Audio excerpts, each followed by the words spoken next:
दुनिया में कई ऐसी जगहें हैं जो अपनी खूबसूरती के लिए जानी जाती हैं, लेकिन भारत के हिमालय में समुद्र तल से लगभग 16,500 फीट की ऊंचाई पर स्थित एक ऐसी झील है जो अपनी सुंदरता के लिए नहीं बल्कि अपने भाई के लिए प्रसिद्ध है। रूपकुंड झील, जिसे दुनिया स्केलेटन लेक यानी कंकालों की झील के नाम से जानती है। कल्पना कीजिए, आप एक कठिन ट्रैक पूरा करके वहां पहुंचते हैं। प्यास बुझाने के लिए जैसे ही झील में झांकते हैं तो आपको अपना प्रतिबिंब नहीं बल्कि 500 से अधिक इंसानों की खोपड़ियां दिखाई देती हैं। ये लोग कौन थे? क्या ये कोई प्राचीन सेना थी जो रास्ता भटक गई थी? क्या ये किसी प्रकार की सामूहिक आत्महत्या थी?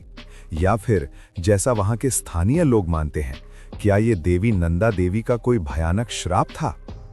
कई वर्षों तक हमें लगा कि हम इसका सच जान चुके हैं, लेकिन 2019 में हुई एक डीएनए स्टडी ने सारी पुरानी थ्योरीज को गलत साबित कर दिया। विज्ञान ने कुछ ऐसा खोज निकाला जिसकी किसी ने कल्पना भी नहीं की थी। आज दी अनमास्कर पर चलिए खोलते हैं रूपकुंड झील की उस मौत की फाइल को जो सदियों से बंद थी।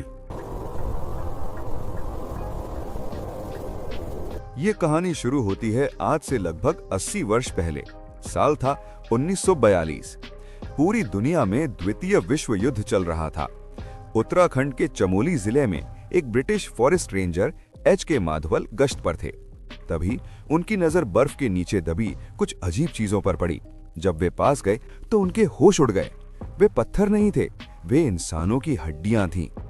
ब्रिटिश सरकार तुरंत घबरा गई। उन्हें शक हुआ कि कहीं ये जापानी सैनिक तो नहीं जो भारत पर हमला करने के लिए किसी गुप्त रास्ते से आए हों और कड़ाके की ठंड में मारे गए हों। उस समय डर ये था कि अगर दुश्मन इतनी अंदर तक पहुंच चुका है तो ये देश की सुरक्षा के लिए गंभीर खतरा है। लेकिन जब जांचकर्ता वहां पहुंचे तो उन्हें कुछ बहुत अजीब मिला। इन कंकालों के पास ना कोई बंदूक थी, ना कोई आधुनिक हथियार। उनके पास थे लकड़ी के डंडे, छतरियां और चमड़े की चप्पलें।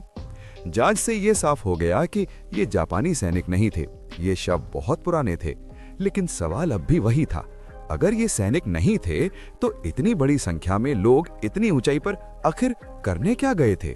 जहां विज्ञान के पास कोई जवाब नहीं था, वहां स्थानीय लोक कथाओं के पास एक दर्दनाक कहानी थी। उत्तराखंड के गांवों में आज भी एक लोकगीत गाया जाता है। ये कहानी है कन्नौज के राजा जस धवल और उनकी पत्नी रानी बलम्पा की। कहा जाता है कि राजा जस धवल पुत्र प्राप्ति की खुशी में नंदा देवी राज जात यात्रा पर निकले थे। ये यात्रा आज भी हर 12 वर्षों में होती है और अत्यंत पवित्र मानी जाती है। नियम ये था कि इस यात्रा में सादगी और पवित्रता होनी चाहिए, लेकिन राजा अपने साथ पूरी सेना, नर्तकियां और मदिरा लेकर चल पड़े। उन्होंने पहाड़ों की शांति भंग कर दी। स्थानीय लोगों का मानना है कि इससे देवी नंदा देवी क्रोधित हो गईं। जब राजा का काफिला रूपकुंड झील के पास पहुंचा तो अचानक मौसम बदल गया। लोकगीतों के अनुसार देवी ने आकाश से लोहे जैसे कठोर पत्थरों की वर्षा कर दी। वहां छिपने की कोई जगह नहीं थी। सभी लोग खुले मैदान में थे और कुछ ही पलों में राजा, रानी और उनका पूरा दल वहीं हमेशा के लिए समाप्त हो गया। कई वर्षों तक इसे सिर्फ एक कहानी माना गया, लेकिन 2004 में नेशनल ज्योग्राफिक की एक टीम ने वहां अभियान चलाया और जो उन्हें मिला उसने विज्ञान और मिथक को एक साथ जोड़ दिया। वैज्ञानिकों ने पाया कि अधिकतर खोपड़ियों पर गंभीर चोटों के निशान थे, लेकिन ये चोटें न तलवार से थीं और न गोली से। विशेषज्ञों के अनुसार ये चोटें किसी गोल वस्तु के ऊपर से गिरने के कारण लगी थीं।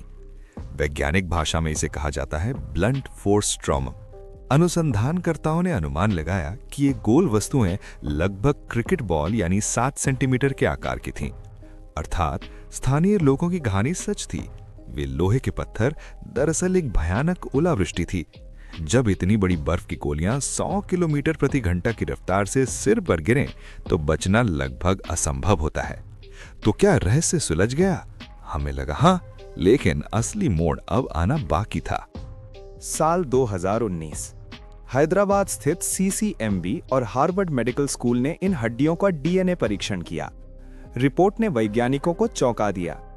अब तक माना जाता था कि ये सभी लोग एक ही समय में मरे थे, लेकिन डीएनए रिपोर्ट ने बताया कि वहां 2 अलग अलग समूह थे जो 1000 साल के अंतर से मरे थे। समूह ए, ये लोग 9वीं शताब्दी के थे। इनका डीएनए दक्षिण एशियाई भारतीय था।